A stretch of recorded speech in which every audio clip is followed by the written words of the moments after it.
nearest exit. For the convenience of our visually impaired passengers, we also have a safety instruction card. An information guide available in braille. Government regulations require that all electronic devices to be switched off or in the flight mode for the entire duration of the flight.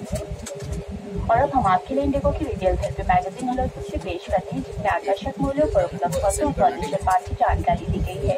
Take off और landing के दौरान cabin की बत्ती धीमी कर दी जाएगी।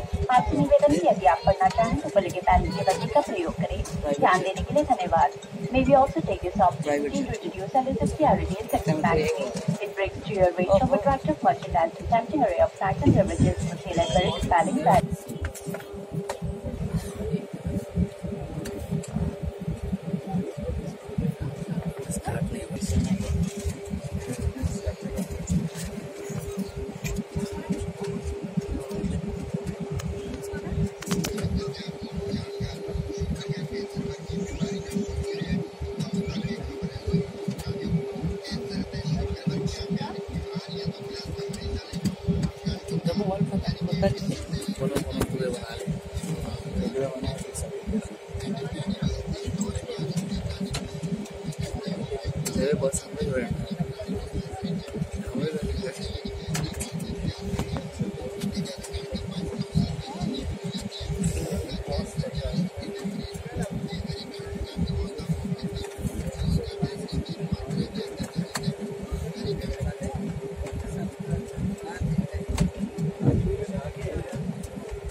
Are you ready for me?